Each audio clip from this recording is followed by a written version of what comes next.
y él que decía que no quería tocar el tema del estatus porque en el fondo era tener que desenmascararse como un colonialista por vocación. Bueno, en el día de hoy se encuentra conmigo el secretario general del Partido Independentista Puertorriqueño, Juan Dalmau. Recientemente Dalmau se expresó disponible para una cuarta candidatura a la gobernación de Puerto Rico. Y hoy lo tengo aquí en llamada conmigo para el Diario de Nueva York. Gracias, Dalmau, por aceptar la llamada del diario y contestar nuestras preguntas. Como siempre, un placer estar con ustedes. Vamos a ver, la pregunta obligada es ¿por qué intentar una vez más llegar al puesto de la gobernación? Porque ya han sido varios intentos. ¿Por qué nuevamente? ¿Qué le hace pensar que en esta ocasión pudiera avanzar más que en la última contienda? Bueno, primeramente el proyecto de Patria Nueva y el cambio de país continúa hoy día más vigente que nunca. En momentos en donde Puerto Rico atraviesa la precariedad de un gobierno señalado por corrupción, la quiebra, las expresiones de una Junta de Control Fiscal que se resiste a retirarse y desea mantener un control sobre los asuntos esenciales del país, y cómo el bipartidismo ha sido cómplice y culpable Ujú. de el colapso de nuestro sistema político, gubernamental y económico, ahora es más vigente que nunca. A la pregunta que se me hace, yo lo que respondo es que yo me hago disponible porque estoy muy consciente de la responsabilidad. Será en su momento, ¿verdad? Cuando venga el proceso de erradicación de candidaturas que se tomará la determinación por parte de los organismos internos de la colectividad y de las conversaciones que haya a lo interno de los procesos democráticos del partido, pero de que yo no me quito y de que no, y de que sí, que estoy muy consciente de mi responsabilidad histórica, lo estoy, más aún porque como usted señaló, el único candidato que representa una opción política, porque esto va más allá de mi persona, Ujú. que en el 2012 obtuvo un apoyo electoral de 2.7% de los votos. Luego en el 2016 fue electo al Senado como uno de los senadores más votados. Luego en el 2020 sacó un 14% de la gobernación y en el 2024 un 31% casi de apoyo electoral. Y nos convertimos en una segunda fuerza política como nunca antes en Puerto Ok, Dalmau, pero, o sea, usted va a necesitar una alianza aquí, como la última ocasión, la alianza con Movimiento Victoria Ciudadana. Usted ya ha iniciado conversaciones, entiendo, con miembros del Movimiento Victoria Ciudadana para una potencial alianza, una nueva alianza. Bueno, en primer lugar, todavía no ha habido conversaciones con el liderato del Movimiento Victoria Ciudadana conducentes a alianzas electorales. Sí he Ujú, tenido reuniones con personas del Movimiento Victoria Ciudadana, entre ellas la coordinadora general Eva Prado, ujú. sobre múltiples aspectos que nos unen en un propósito de país. Por ejemplo, pues la salida de la Junta de Control Fiscal, los temas ambientales, el tema de rescatar la Universidad de Puerto Rico, democratizar nuestro sistema electoral. Pero más allá de eso, yo lo que he planteado es que nosotros tenemos que dirigirnos ahora a una alianza de país que supere los entendidos que podamos llevar a cabo Victoria Ciudadana y el PIB. Es decir, nosotros tenemos que ampliar esa convocatoria que se hizo la vez pasada Ujú. para incluir personas, figuras que pertenecen a organizaciones de base, que día a día hacen un trabajo comunitario importante, que además sean personas que vengan de haber estado en algún momento o en el Partido Popular o en el PNP. Para mí, el criterio fundamental es que sean personas comprometidas con un gobierno honesto y con un proceso de descolonización con fórmulas no coloniales ni territoriales. Y en ese proceso y en esas conversaciones, sí yo he estado. Por eso, pero para iniciar cualquier, ¿verdad? Alcance más masivo, se necesita el compromiso de líderes, por ejemplo, de Victoria Ciudadana y demás, porque si no, no hay alianza. En ese sentido, o sea, ¿qué tendría que pasar? ¿Ustedes lo discutieron, ustedes lo discutirían internamente?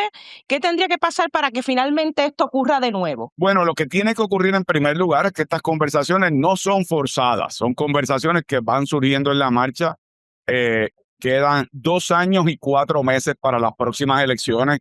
Yo creo que la molestia que existe actualmente con la administración de Jennifer González y el PNP ha provocado que haya este ambiente de comenzar a hablar de candidaturas, pero en el pasado estas conversaciones se dieron sin forzarse. En segundo lugar, tiene que haber discreción y disciplina en estas conversaciones, porque si uno discute públicamente lo que son estrategias internas de quienes participen de esos entendidos y esa alianza, el bipartidismo va a ser como ya lo hizo, todo lo posible y al su alcance para evitar que el país tenga una opción de cambio. Así que esas conversaciones surgirán en el camino, pero no se pueden forzar y además deben en su momento, cuando se lleguen a las determinaciones correspondientes, anunciarse una vez ya estén planteadas. ¿Y cómo, por ejemplo, ustedes pensarían convencer a líderes del movimiento Victoria Ciudadana, pues que han tenido sus reservas a raíz de la alianza pasada y que empezaron a señalar que por la ideología independentista muchos votantes se abstuvieron de votar por la alianza y tuvo un efecto nocivo, porque eso era parte, ¿verdad?, de la discusión que se dio después de las elecciones. O sea, ese grupo que quizás no está tan afín a lo que es la alianza. De hecho, varios líderes de la alianza se han salido de la alianza, no podemos decir que es por eso, pero en los pasados días se ha visto que se ha movido al movimiento al Popular Democrático. O sea, ese tipo de retos, ¿cómo ustedes lo van a manejar? Los que han hecho expresiones públicas, lo que he escuchado del liderato de Victoria Ciudadana es que las condiciones objetivas que permitieron que la alianza se lograra hoy día no solamente están presentes, sino que en algunos casos se han profundizado, ¿verdad? La crisis del país, lo que está ocurriendo con la corrupción gubernamental, el reclamo democrático de un proceso de descolonización.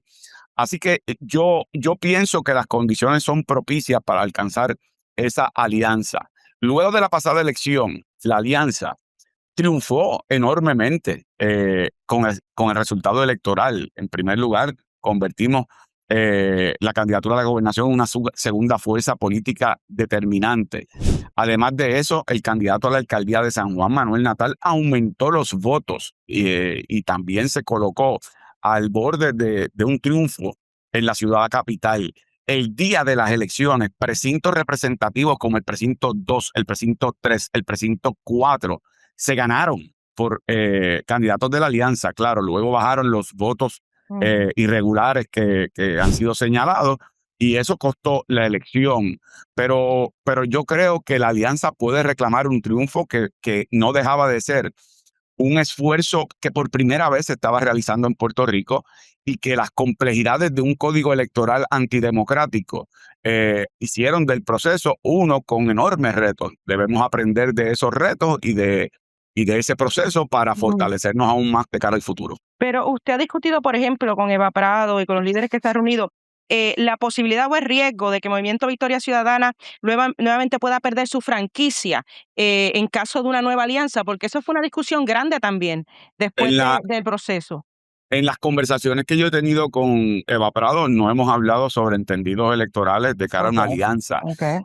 Pero desde un principio, el cuatrenio pasado, cuando comenzamos las conversaciones, ambas colectividades colocamos sobre la mesa la posibilidad de que ninguna quedara inscrita. Y por lo tanto estábamos ambas organizaciones dispuestas a remediar ese asunto mediante un proceso de reinscripción, algo que ya logró Victoria Ciudadana.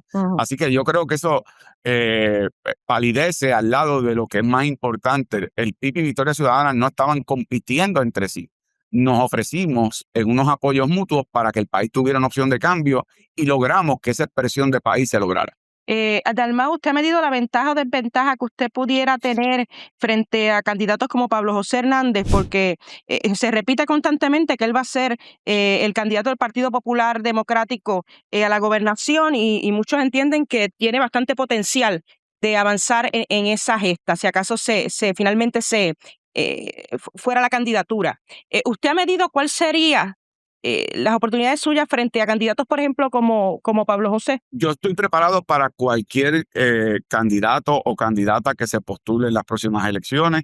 De yo ser el candidato, ¿verdad? En un contexto de alianza, yo estoy preparado porque ya el país ha visto que el problema del bipartidismo no se resuelve cambiando de rostro. Es un problema estructural, institucional. En el caso de la gobernadora, si fuera candidata, ella tiene una opinión pública muy desfavorable y hemos visto que lo que se dijo que ocurriría durante la campaña es lo que ha estado ocurriendo. En el caso del Partido Popular, hemos visto que los mismos inversionistas políticos que son señalados como los inversionistas políticos de Politank y del PNP están aportando a las campañas del Partido Popular. Hemos visto que la posición con respecto al estatus político de el comisionado residente es una de mantenernos como una colonia a perpetuidad. Eso es una posición antihistórica, antidemocrática y contraria a la visión que tienen hoy día muchos de los que en el pasado apoyaron al Partido Popular.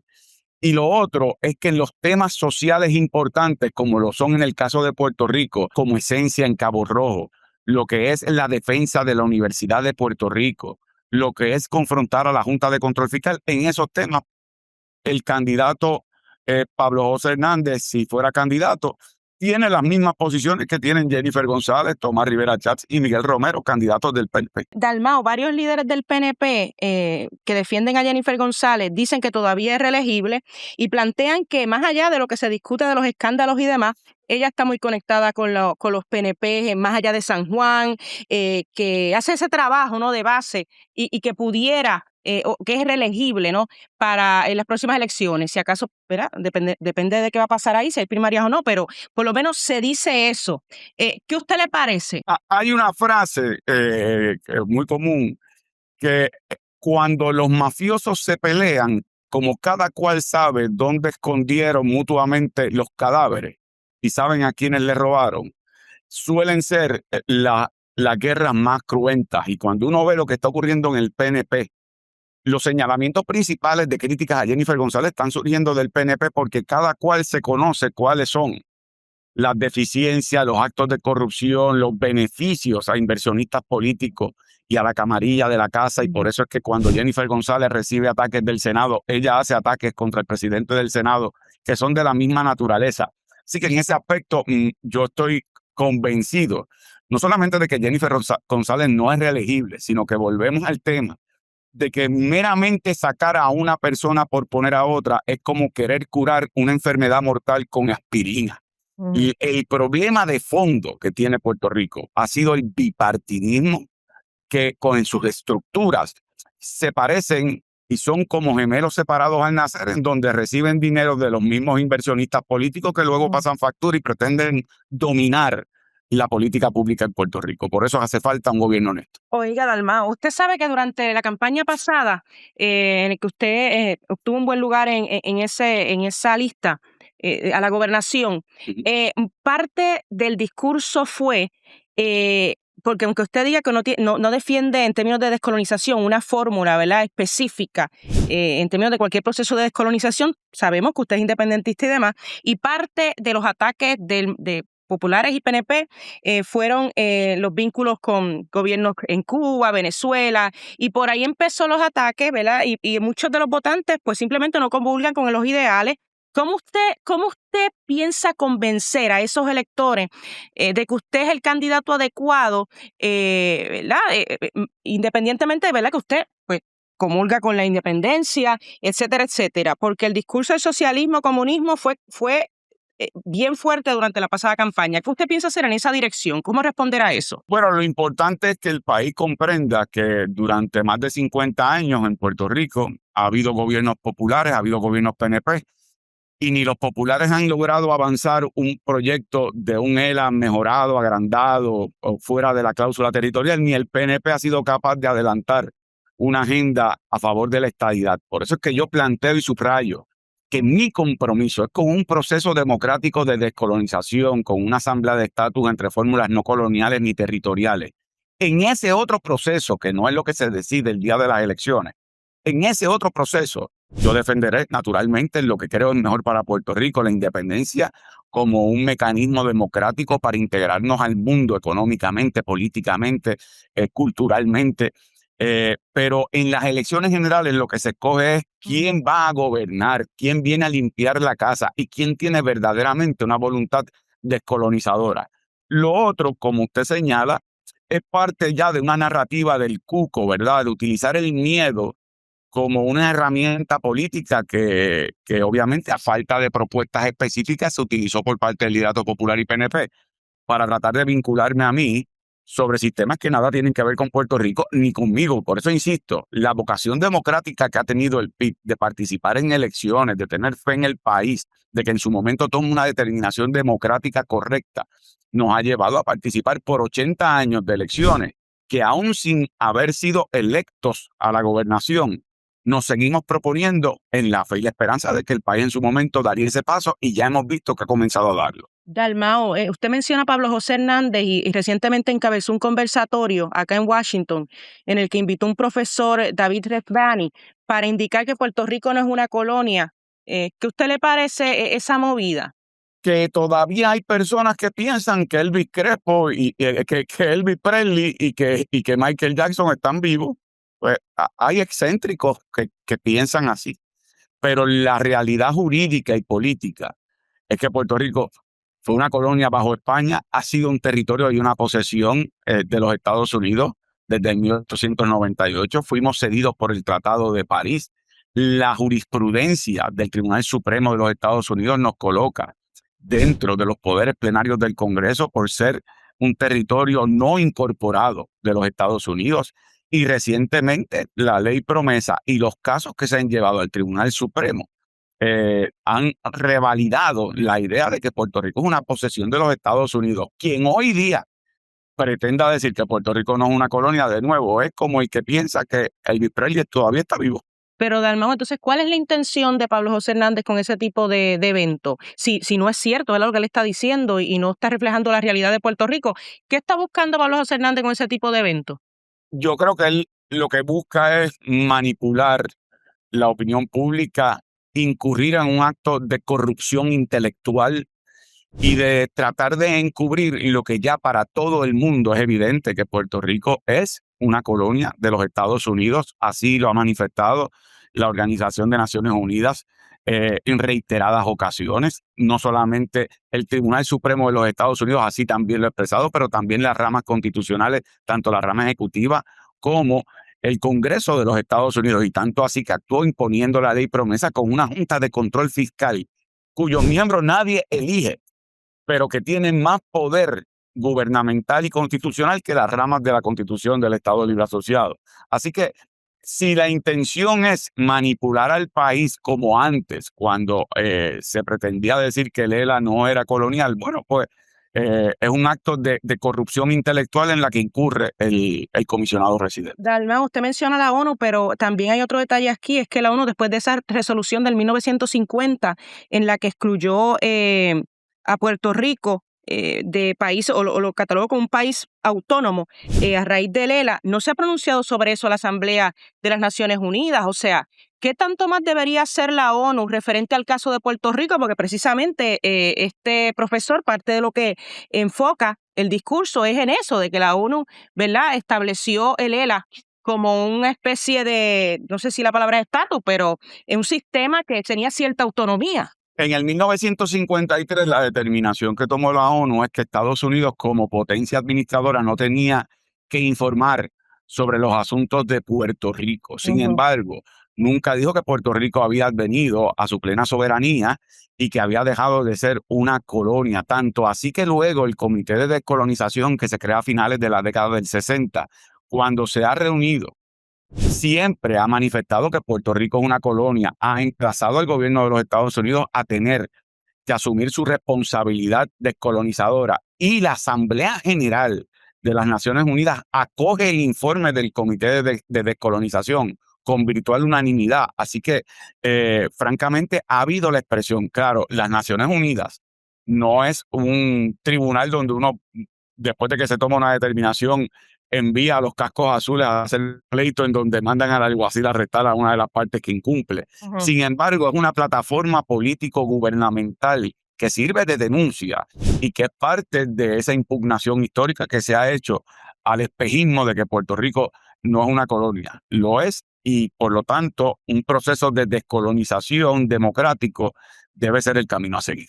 Y ese proyecto que presentó el comisionado es rescatable. O sea, con un ELA el ELA actual y con opción supuestamente de que el Congreso mediante una comisión evalúe un ELA mejorado o algo más avanzado que el ELA actual. Ese proyecto convierte al comisionado residente en el niño símbolo del colonialismo, porque no solamente es que el ELA continuaría siendo una opción dentro de, como él mismo lo define, dentro de los márgenes de la ley 600 y posteriormente lo que han sido las determinaciones del Tribunal Supremo de los Estados Unidos y de la ley promesa. Pero además, lo que dice es que crearía un comité para que en su momento en el futuro se puedan hacer algunas propuestas o ideas sin que haya compromiso alguno de que esas propuestas sean para que Puerto Rico salga de la cláusula colonial o territorial.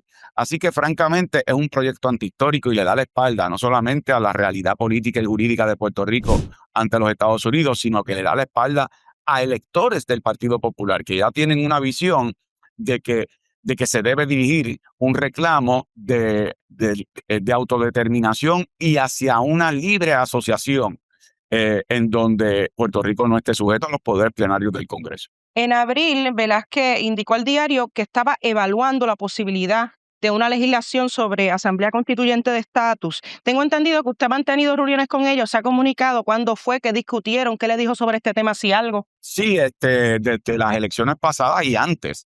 Yo he tenido siempre una comunicación muy abierta y franca con la congresista Nidia Velázquez, igualmente con Alexandria Ocasio-Cortez, igualmente con Delia Ramírez, entre otros.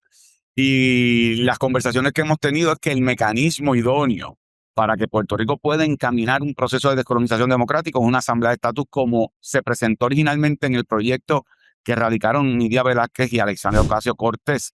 Ese proyecto no solamente tiene la virtud de que se convoca a Puerto Rico en una asamblea de estatus para delegados democráticamente electos representar opciones no coloniales ni territoriales, pero además crea una comisión bilateral que sería la que conversaría con el gobierno de los Estados Unidos sobre responsabilidades, consecuencias y transición de cada una de las opciones para que los puertorriqueños al final del camino vuelvan a votar democráticamente con conocimiento de causa de cuáles serían los procesos de cada una de las opciones que finalmente queden sobre la mesa. Almo, yo he escuchado varias argumentaciones en contra de la Asamblea Constituyente, por ejemplo, ¿no? Que los mismos que siempre han expresado o están en la política de Puerto Rico serían parte de los delegados que van a ser escogidos para establecer esas definiciones de estatus, que tomaría mucho tiempo, que llevamos ya casi 30 años como colonia y que deberíamos saber qué significa cada una de las opciones de estatus. Ante ese tipo de planteamiento, ¿qué usted dice, qué usted indica? Bueno, quienes plantean eso es que quieren que ocurra nada y que nos quedemos como una colonia a perpetuidad, porque la virtud que tiene la Asamblea de Estatus es todo lo contrario. Es que en lugar de ser los mismos portavoces que forman parte del gobierno y que en lugar de estar gobernando, lo que hacen es gastar millones de dólares para cabildear en el Congreso asuntos de los cuales hemos visto ninguna acción, la Asamblea de Estatus tendría como poder delegado por los propios electores exclusivamente manejar el tema del estatus mientras el gobierno maneja los asuntos de la gobernanza del país. Que los que son electos, de acuerdo a la propuesta que ha hecho el PIB, no solamente podrán ser personas que representen partidos políticos y fórmulas, pero también se abre nuestra propuesta a representantes de la sociedad civil. Y además de eso, que es un comité bilateral de manera tal de que no vengan, como ha ocurrido tanto en el pasado, con las listas de deseos en plebiscitos que no llevan a ningún lado, mientras que un comité bilateral obliga a que el Congreso de los Estados Unidos tenga que finalmente expresarse sobre si es viable o no la estadidad, bajo qué condiciones, cuáles son las imposiciones de la transición, todos los temas relacionados al idioma, a los taxes federales. Eso se tiene que responder. En el caso de la independencia, ¿cuál va a ser la transición? ¿Cuál va a ser la propuesta sobre el libre tránsito de puertorriqueños hacia los Estados Unidos y viceversa?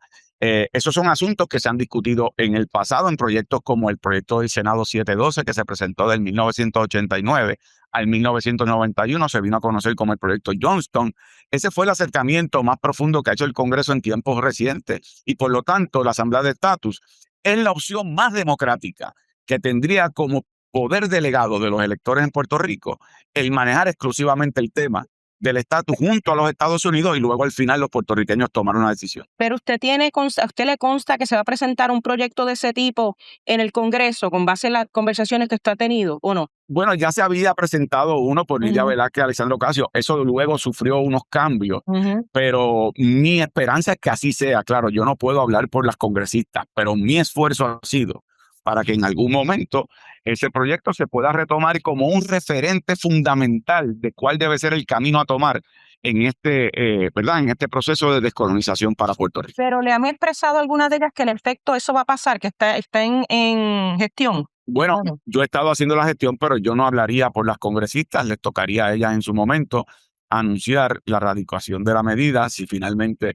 ese es el desenlace. Yo confío que así será. Pero vale la pena porque ya estamos a punto de unas elecciones y todos los ánimos van a estar concentrados en eso. O sea, presentar una legislación de este tipo a meses de unas elecciones, ¿es práctico? ¿Es conveniente? ¿Hace sentido? Bueno, sí, es importante porque habiéndose radicado una propuesta que confunde al país y además confunde a los congresistas, debe haber una contraparte a esa propuesta que presentó el comisionado residente en donde se manifieste en efecto que el mecanismo real para superar nuestra condición territorial es una asamblea de estatus con opciones no coloniales ni territoriales. Así que independientemente de las dificultades que pueda haber una vez se radique en estos momentos, el hecho de que se pueda aprobar no deja de ser un paso importante porque se convertiría en un referente fundamental de cara al futuro cuando se toque el tema de Puerto Rico.